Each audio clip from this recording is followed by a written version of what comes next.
آج میں آپ کی خدمت میں ایک ایسے بادشاہ کا ذکر کرنے لگا ہوں جس کی سلطنت کو انگریزوں نے توڑا اور اس پر بہت مظالم ڈھائے، اور وہ مغلیہ سلطنت جو 331 سال تک ہندوستان پر حکومت کرتی رہی، اس کا خاتمہ ہوا۔ جی ہاں، اس مغلیہ سلطنت کے آخری بادشاہ کا نام بہادر شاہ ظفر تھا۔ 18ویں صدی کا آخری ربع دلی کی فضا میں ایک عجیب سی اداسی بسی ہوئی تھی۔ لال قلعے کی دیواروں پر وہ گونج ماند پڑ چکی تھی جو کبھی اورنگزیب کے نقاروں کی آوازوں سے لرزتی تھی۔ اب وہی قلعہ ایک بے بس بادشاہ کی پناہ گاہ تھا جس کے حکم پر پرندے بھی اڑنا نہیں چھوڑتے تھے۔ سلطنت مغلیہ جو کبھی کابل سے دکن تک پھیلی ہوئی تھی، اب صرف چند میل کے فاصلے میں محدود تھی۔ شاہ جہان آباد کے دروازے سے باہر نکلیں تو دنیا کسی اور قانون کے تابع تھی۔ یہ وہ زمانہ تھا جب ایسٹ انڈیا کمپنی اپنے پنجے گاڑ چکی تھی۔ تجارت کے بہانے آنے والے تاجروں نے سلطنت کے ریشمی کپڑوں کے نیچے فولادی زنجیریں بن لی تھیں۔ اکبر شاہ ثانی، ظفر کے والد، ایک بادشاہ ضرور کہلاتے تھے، مگر انگریز ریزیڈنٹ کے بغیر کوئی شاہی فرمان جاری نہیں ہوتا تھا۔ بادشاہ کے محل میں اب سونا کم، سازشیں زیادہ چمکتی تھیں۔ انہی سایوں میں 24 اکتوبر 1775 کو اکبر شاہ ثانی کے ہاں ایک بیٹا پیدا ہوا، ابو ظفر سراج الدین محمد بہادر شاہ ظفر۔ یہ وہ دور تھا جب دلی کے گلی کوچوں میں فقر اور عظمت ایک ہی لباس پہنے پھرتے تھے۔ شاہی خاندان میں پیدا ہونے کے باوجود ظفر کا بچپن شاہانہ نہیں بلکہ فقرانہ تھا۔ ظفر کی والدہ کے نام لال بائی تھا، ایک ہندو راجپوت کنیز جو بعد میں اکبر شاہ کی محبوب بیوی بن گئیں۔ یہی وجہ تھی کہ ظفر کے اندر مذہبی رواداری، ہم آہنگی اور انسان دوستی کی جڑیں بچپن سے پیوست تھیں۔ ان کی تعلیم شاہی روایت کے مطابق شروع ہوئی۔ عربی، فارسی، اردو، فقہ، منطق اور تصوف کی تعلیم۔ استادوں میں مولوی محمد تقی، میر مظہر حسین اور مولوی غلام حسین دہلوی جیسے اہل علم شامل تھے۔ ظفر کا ذہن تیز تھا، مگر وہ سیاسی سے زیادہ روحانی مزاج کے مالک تھے۔ وہ دربار کے شور سے زیادہ خانقاہ کے سکوت میں راحت پاتے۔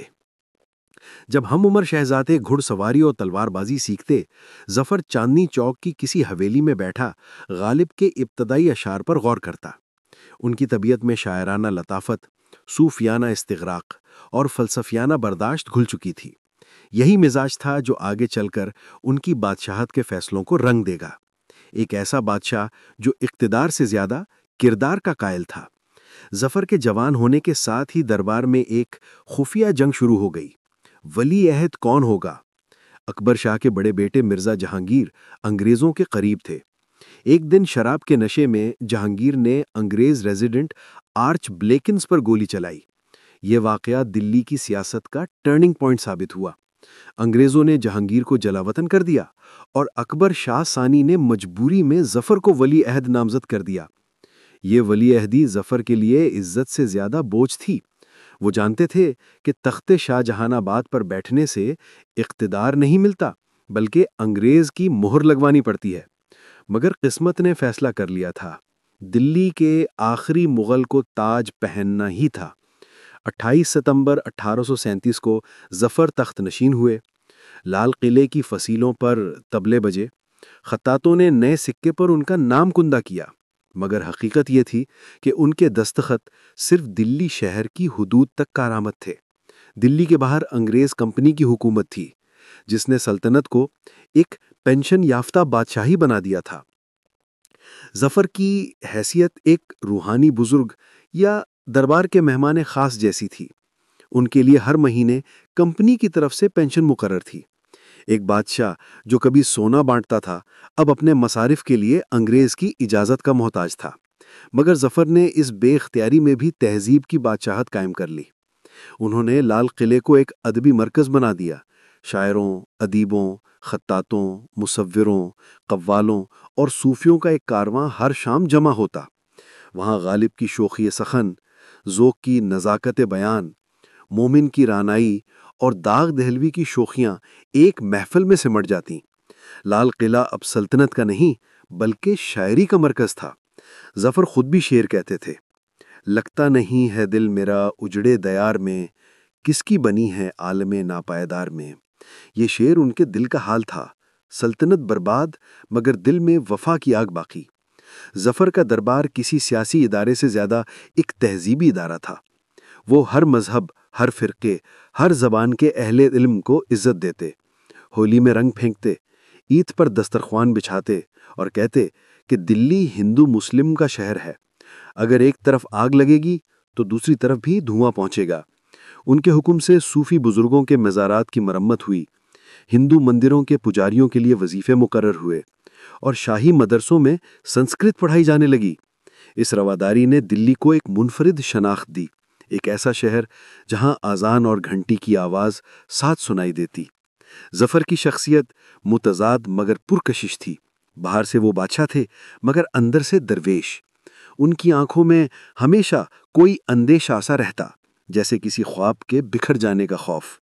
وہ کہا کرتے، میں بادشاہ ضرور ہوں مگر اختیار میرا خدا کا ہے۔ وہ تصوف کے قائل تھے۔ نظام الدین اولیاء، شاہ کلیم اللہ اور میر درد کے کلام سے انہیں عشق تھا۔ اکثر راتوں کو وہ لال قلعے کے باغ میں اکیلے بیٹھ کر مراقبہ کرتے۔ ان کے مصاحبوں کا کہنا ہے کہ ایک رات انہوں نے کہا، تخت کیا ہے، یہ ریت کا گھر ہے، میں تو بس خدا کی محبت کا بادشاہ ہوں۔ انگریزوں کے ساتھ ظفر کا تعلق بظاہر احترام پر مبنی تھا مگر پردے پیچھے کشیدگی ہمیشہ موجود تھی۔ ریزیڈنٹ کی اجازت کے بغیر کوئی فرمان جاری نہیں ہوتا تھا، حتیٰ کہ شاہی خاندان کی شادیوں میں بھی کمپنی کی مداخلت ہوتی۔ جب بھی ظفر کسی درباری کو عہدہ دیتے، کمپنی اس پر اعتراض کرتی۔ اگر وہ کسی علاقے میں نمائندہ بھیجتے، کمپنی کہتی یہ علاقہ ہمارے زیر انتظام ہے۔ ایک بادشاہ جو کبھی پورے ہند کا مالک تھا، اب دلی شہر کا بھی مالک نہیں رہا۔ مگر ظفر نے سیاست کے بجائے تہذیب کی حفاظت کو اپنی بادشاہی سمجھا۔ 1840 کی دہائی میں دلی کی گلیاں اب بھی ادب، قوالی اور شعر و سخن سے گونیتی تھیں، مگر اس کے نیچے ایک خاموش اضطراب پل رہا تھا۔ کمپنی کی زیادتیاں بڑھ رہی تھیں، کسانوں پر ٹیکس، سپاہیوں پر امتیاز اور مذہبی معاملات میں مداخلت، یہ سب عوام کے دلوں میں نفرت کی چنگاری سلگا رہے تھے۔ دلی کے باہر ریاستیں ایک ایک کر کے برطانوی قبضے میں جا رہی تھیں۔ اودھ کی الحاقی پالیسی یعنی ڈاکٹرن آف لیپس نے سب کو ڈرا دیا۔ انگریز یہ اعلان کر چکے تھے کہ جس ریاست کا وارث قانونی طور پر نہ ہو وہ کمپنی کے قبضے میں جائے گی۔ یہ پالیسی ہندوستانی بادشاہوں کی قبر کھودنے کے مترادف تھی۔ ظفر کے دل میں خدشہ پیدا ہوا، آج اودھ، کل دلی۔ ظفر کی شاعری ان کے دور کی سب سے روشن گواہی ہے۔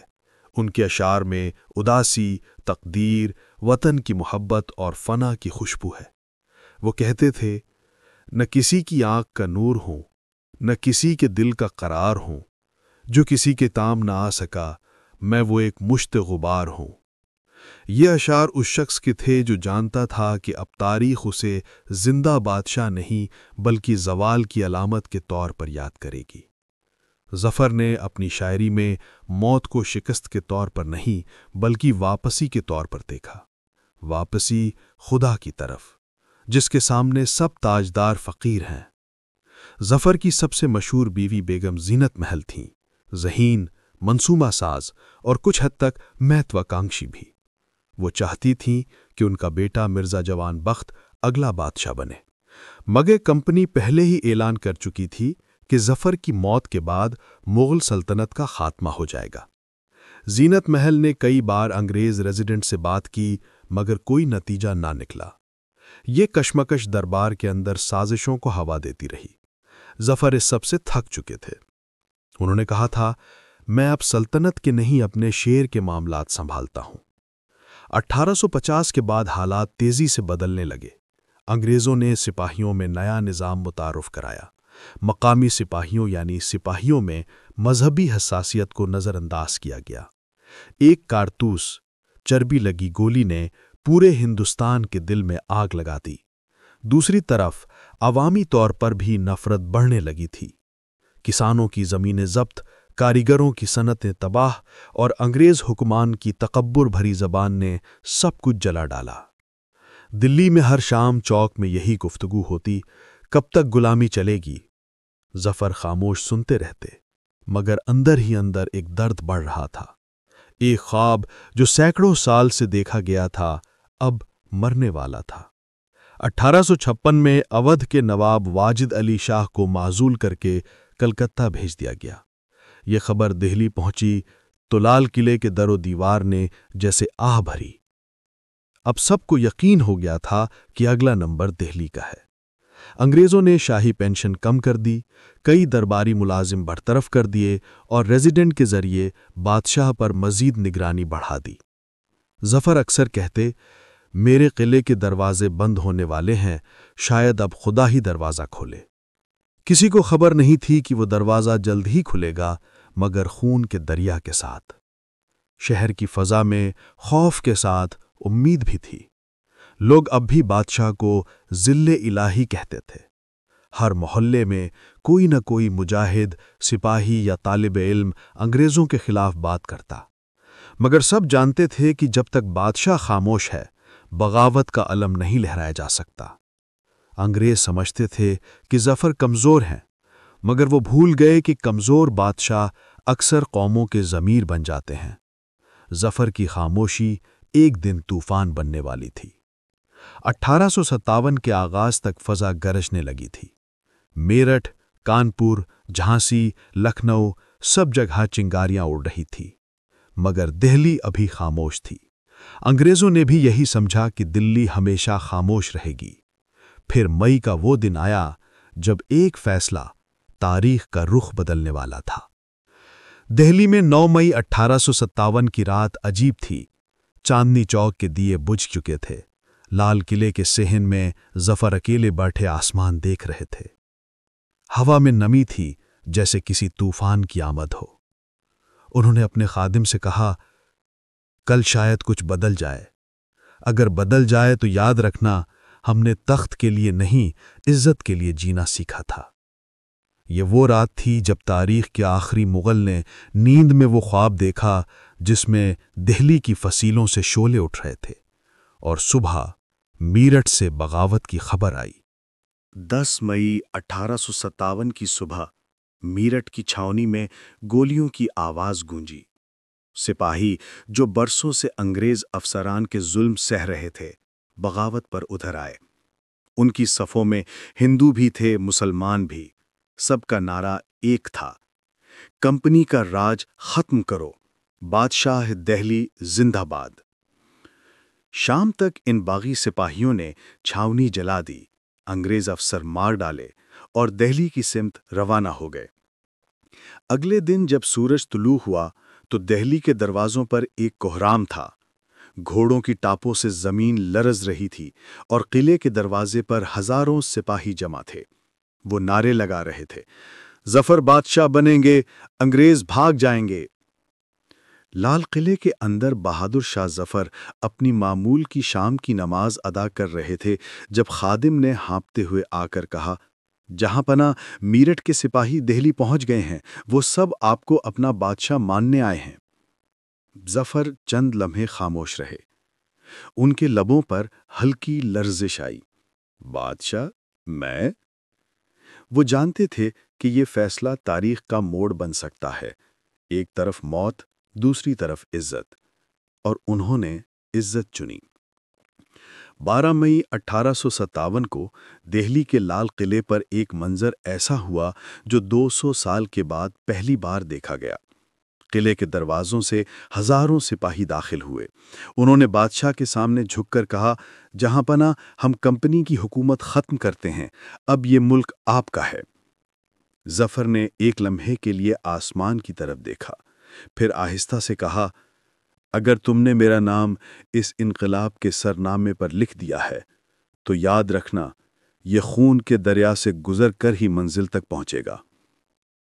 یوں ایک کمزور، بے اختیار، اداس بادشاہ اب ایک عظیم بغاوت کا علامتی قائد بن گیا۔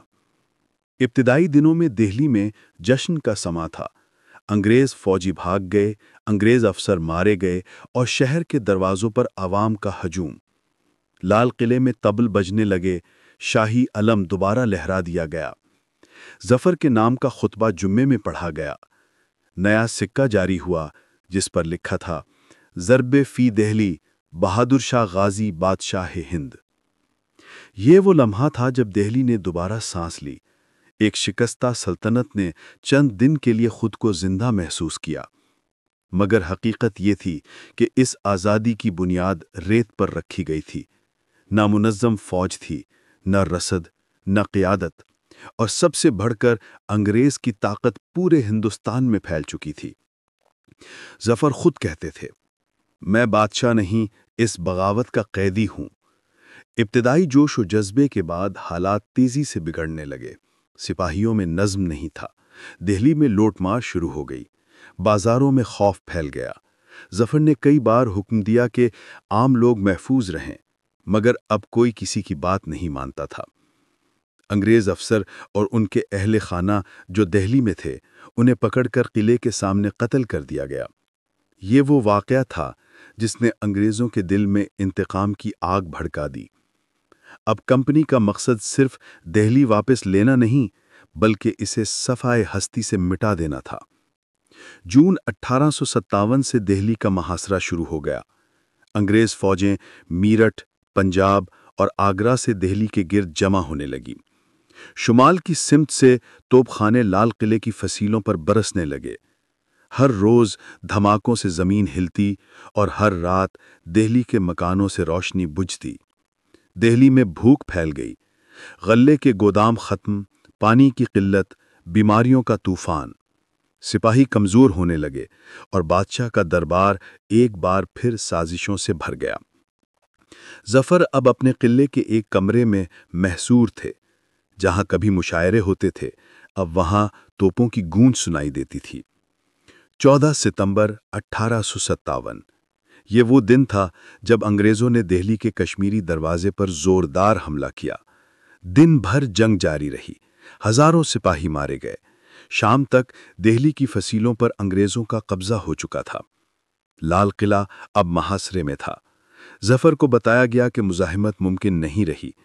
انہوں نے آہستہ سے کہا، دہلی کبھی صرف ایک شہر نہیں تھی، یہ خواب تھا، خواب مر گیا۔ 16 ستمبر کو انہوں نے اپنے قریبی ترین ساتھیوں سے کہا، میں اب بادشاہ نہیں، ایک مصلوب انسان ہوں۔ اور 20 ستمبر کی صبح جب انگریزی فوجیں قلعے میں داخل ہوئیں تو ظفر نے خود کو ہمایوں کے مقبرے میں پناہ گزین پایا۔ 21 ستمبر 1857 کو میجر ولیم ہڈسن نے بہادر شاہ ظفر کو ہمایوں کے مقبرے سے گرفتار کر لیا۔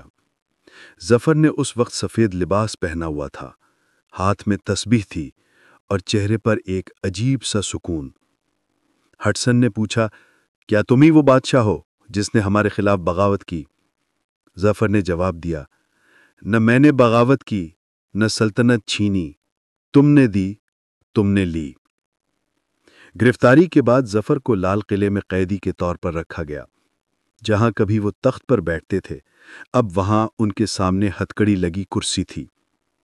انگریزوں کا غصہ ناقابل بیان تھا۔ لال قلعے کے صحن میں ظفر کے 2 بیٹوں مرزا مغل اور مرزا خضر سلطان اور پوتے مرزا ابو بکر کو گرفتار کیا گیا۔ انہیں قلعے کے دروازے پر گولی مار دی گئی۔ ان کی لاشیں ننگی حالت میں دروازے کے باہر لٹکا دی گئیں۔ جب ظفر کو یہ خبر ملی تو وہ خاموش رہے۔ پھر کہا، میں نے اپنے بیٹوں کو بادشاہت نہیں، عبرت وراثت میں دی تھی۔ یہ جملہ تاریخ کے سینے پر ایک زخم بن گیا۔ دسمبر 1857 میں ظفر پر غداری کا مقدمہ چلایا گیا۔ مقدمہ لال قلعے کے ایک کمرے میں ہوا جس کی دیواروں پر انگریز افسران کے نقشے ہگے تھے، اور میز کی دوسری جانب ایک بوڑھا، نحیف مگر باوقار بادشاہ بیٹھا تھا۔ ان پر 3 الزامات لگے: بغاوت کی قیادت، انگریز شہریوں کے قتل کی ذمہ داری اور بادشاہی از سر نو قائم کرنے کی کوشش۔ ظفر نے پرسکون لہجے میں کہا، میں صرف ایک شاعر ہوں، اگر تم مجھے بادشاہ کہتے ہو تو تم ہی نے میرا تاج اتارا ہے۔ 4 ماہ بعد عدالت نے فیصلہ سنایا کہ بہادر شاہ ظفر مجرم ہیں، انہیں دہلی سے جلاوطن کر کے رنگون بھیجا جائے۔ مارچ 1858 کی صبح ظفر کو ہتکڑیوں میں جکڑ کر ایک اونٹ گاڑی میں بٹھایا گیا۔ زینت محل اور ان کی چند بیویاں ساتھ تھیں۔ لال قلعے کے دروازے پر چند وفادار خدام رو رہے تھے۔ ظفر نے بس اتنا کہا، دلی والوں سے کہنا ظفر اب تمہاری دعا کا محتاج ہے۔ کئی ہفتوں کے سفر کے بعد وہ برما یعنی رنگون پہنچے۔ یہاں نہ لال قلعہ تھا، نہ دہلی کی خاک، نہ وہ لوگ جو ان کے اشعار سن کر روتے تھے، صرف سمندر کی نمی اور ایک خاموش قید خانہ۔ رنگون میں ظفر کو ایک چھوٹے سے بنگلے میں قید رکھا گیا۔ انہیں کھانے پینے کی محدود اجازت تھی۔ قید کے شروع میں وہ اکثر قرآن کی تلاوت کرتے، تسبیح پڑھتے یا شاعری لکھتے۔ وقت کے ساتھ ان کی بینائی کمزور ہو گئی، آواز بھاری ہو گئی۔ زینت محل ہمیشہ ان کے قریب رہتیں، مگر ان کے چہرے پر وہی شکستہ سکون تھا جو صرف انجام کے قریب بادشاہوں کے چہروں پر ہوتا ہے۔ ایک دن انہوں نے دیوار پر انگلی سے لکھا، کتنا ہے بد نصیب ظفر دفن کے لیے، 2 گز زمیں بھی نہ ملی کوئے یار میں۔ یہ شعر ان کے دل کی آخری دھڑکن بن گیا۔ 7 نومبر 1862 کی صبح رنگون کی فضا میں ہلکی بارش تھی۔ ظفر بستر پر لیٹے تسبیح پڑھ رہے تھے۔ اچانک ہاتھ رک گیا۔ زینت محل نے ان کی آنکھوں میں دیکھا، وہ اب بند ہو چکی تھیں۔ ایک بادشاہ جو کبھی ہندوستان کا مرکز تھا، اب ایک اجنبی سرزمین پر ایک گمنام قبر میں سو گیا۔ نہ تخت، نہ تاج، نہ سلامی، بس چند فوجی، ایک انگریز افسر اور 2 مزدور جنہوں نے قبر کھودی۔ ظفر کی قبر پر کوئی نام نہ لکھا گیا، صرف لکڑی کی تختی تھی جس پر انگریزی میں لکھا گیا، "The last of the great Mughals"۔ ظفر کی وفات کے بعد دہلی صرف ایک شہر نہیں بلکہ ایک ویران مزار بن گئی۔ لال قلعے کے مشاعرے ختم، شاعری کی محفلیں اجڑ گئیں۔ غالب نے کہا، دہلی جو ایک شہر تھا عالم میں انتخاب، رہتے ہیں اب خستہ ویرانوں میں ہم۔ یہ وہ لمحہ تھا جب ایک تہذیب اپنے ہی مزار پر نوحہ خواں بنی۔ ظفر کی وفات کے ساتھ سلطنت مغلیہ نہیں بلکہ ہندوستانی تہذیب کا ایک عہد ختم ہوا۔